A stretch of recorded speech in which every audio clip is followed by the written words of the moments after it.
अभी कई सारे स्टॉक सेक्टर्स पर ध्यान दे रहे थे और पिछली बार भी जब आपसे मुलाकात हुई थी तो आपने काफी नाम यहाँ सजेस्ट किए थे। अब बताइए सर, कौन कौन से स्टॉक्स हैं जो अब आपके रडार पर है, जहां पर आपका फुल कन्विक्शन है? इतनी बड़ी लिस्ट हो जाएगी कि आपको मुझे 2 से 3 घंटे का समय देना पड़ेगा। सर तो संक्षेप में बताइए सर, जो जो पसंद आ रहा है आपको। पसंद में देखिए ऐसा है, जिस लेवल का करेक्शन बाजार में हो गया। एक नंबर बात, ये बहुत बड़ी इंपॉर्टेंट बात है। कुछ ना सोशल मीडिया पे और इधर उधर ना थोड़ी सी चुलबुल बातें हो रही हैं कि करेक्शन में और बेयर मार्केट में फर्क को समझो। बात तो बहुत, सवाल तो बहुत उम्दा है, बस समझ होनी चाहिए इस बात की। तो हम बिल्कुल दावे के साथ, फुल कॉन्फिडेंस और कन्विक्शन के साथ चार्ट के पैटर्न्स पे आर्ग्यू करने तैयार है, जिन्हें पैटर्न समझ में आते हैं कि ये सिर्फ करेक्शन के पैटर्न्स हैं, बेयर मार्केट के पैटर्न्स नहीं हैं। ये जो पैटर्न्स अभी तक बने हैं, ऊपर से 5 महीने नीचे जो भाव में घिसाव आया नीचे का, ये बिल्कुल अभी तक ऐसे कोई पैटर्न्स नहीं कि मैं कह दे कि अगले 1.5-2 साल का लगातार ये बेयर मार्केट चला है। तो इस डीप करेक्शन के बाद, जहां करीब करीब हर चीज में गहरा करेक्शन हो गया है, 25,000 क्रॉस होने के बाद हम 30,000 को कंफर्म करेंगे, अभी नहीं करेंगे। अभी यहां से 25,000 तक खेलने की बात करेंगे। तो आपको मैं अंडर परफॉर्मर्स की लिस्ट बता दूं कि ये कम चलेंगे। बाकी सब, हिंदुस्तान लीवर ने 5 साल में कोई रिटर्न नहीं दी, डिलीवरी बायर यहां से लेकर के 50% कमा सकता है। एशियन पेंट्स जैसा बहुत बढ़िया कंपनी, बहुत बढ़िया स्टॉक, पिटाई हो चुकी है इसकी, कुट गया है बिल्कुल। जितने भी इसके नए कंपटीटर्स आ रहे हैं, इन सारी चीज़ों को प्राइस इन करने के बाद चार्ट के पैटर्न्स बता रहे हैं कि रोज रोज का जुआ ने खेल के इतनी चोट लगी है सबको बाजार में। अभी जुआ बंद करो, डिलीवरी उठाओ। एशियन पेंट्स जैसे स्टॉक में शांति से डिलीवरी उठा के कोई 5% की बर्दाश्त का काम करे, 50% इसमें भी कमाना बिल्कुल मुश्किल नहीं है। टाटा कंज्यूमर क्या 50-60% इसमें भी कमा सकते हो आप। तो सारे के सारे एफएमसीजी स्टॉक्स जिनमें ट्रेडिंग बहुत नॉइजी होती है, आप डिलीवरी उठाओ।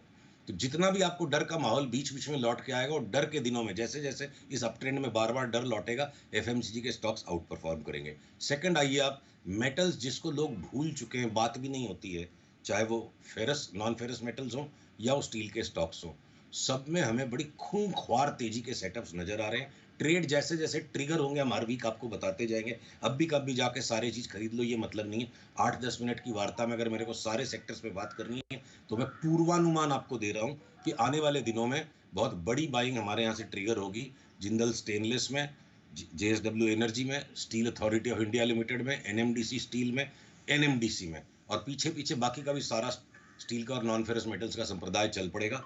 हिंदुस्तान जिंक, हिंदुस्तान कॉपर, ये सब डबल हो सकते हैं। अब भी कब भी ले लीजिए, हमने नहीं कहा, उसके लिए फिर डिटेल में चार्ट बात करनी पड़ेगी, तीन तो चार घंटे केडिया का टाइम। सर, माफ कीजिए, मैं अभी सेक्टर्स पे भी नहीं बात करते, आपने सही कहा, बहुत समय लग जाएगा। अगर आप निफ्टी के ही मुझे नाम बता दीजिए स्ट्रॉन्ग कन्विक्शन वाले, that is well and good sir. Bajaj finance, Bajaj Finserv और यूपीएल को छोड़ के, ये 3 स्टॉक्स को छोड़ के, इनमें तीनों में हम शॉर्ट करने के लिए अभी भी मौके ढूंढेंगे। इन तीनों को छोड़ के बाकी के 47 स्टॉक में से 42 स्टॉक आज की तारीख में बाई है। बाकी ये जो भारती एयरटेल या ये जो आयशर मोटर्स थोड़े नॉइजी हैं, या ग्राजीम थोड़ा नॉइजी है, ये भी हो सकता है 8-10 दिनों में हो जाए। तो आप ये समझ लो, निफ्टी के 50 में से 40 स्टॉक चीख रहे हैं, जहां से मिले पैसा लाओ और माल खरीदो। ओके सर, कोई ऐसा चार्ट है जो स्पेसिफिकली आप हमारे दर्शकों को दिखाना चाहेंगे, समझाना चाहेंगे कि कैसी स्ट्रेंथ की पैटर्न्स बन रहे हैं? आपको मैं एक बहुत महत्वपूर्ण चार्ट दिखाना चाहता हूं। इसको हम फ्लाइट टू एडवेंचर इंडेक्स कहते हैं।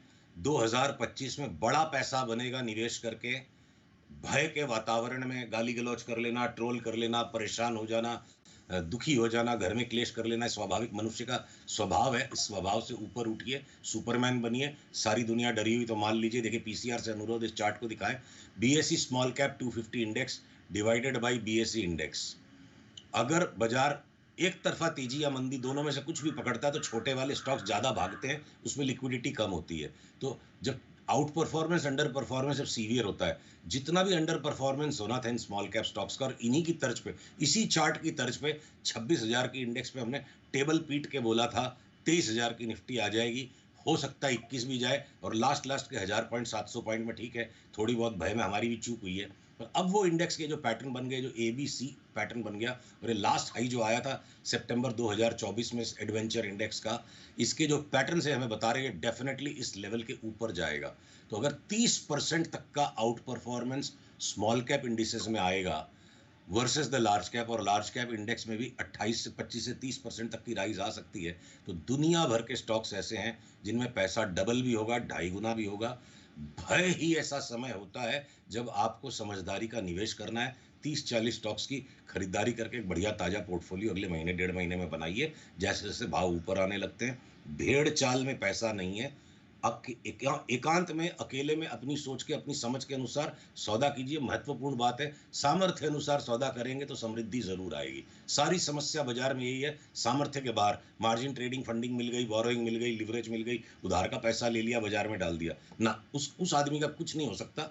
समझदारी से निवेश करने वाले आदमी के लिए 2025 में अभी भी पैसों की बरसात होगी। ओके सर, ग्लोबल मार्केट और पर्टिकुलरली यूएस मार्केट पे क्या नजरिया है सर? ये तो डाउ 2 दिन में 1300 पॉइंट गंवाए हैं।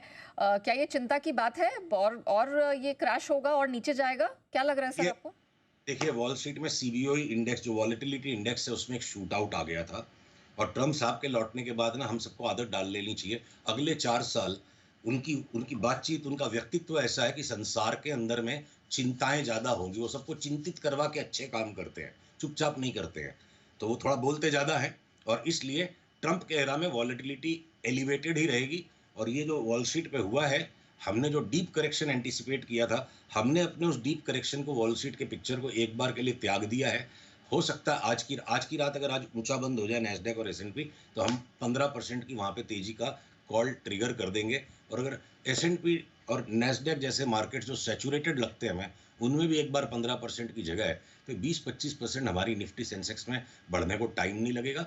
भय है, घबराहट है, थोड़ा सा सावधान अभी हमें यहाँ रहना है, पर क्या पता अगले वीक तक जब हम आपके साथ मिले चहल पहल बनी हो। या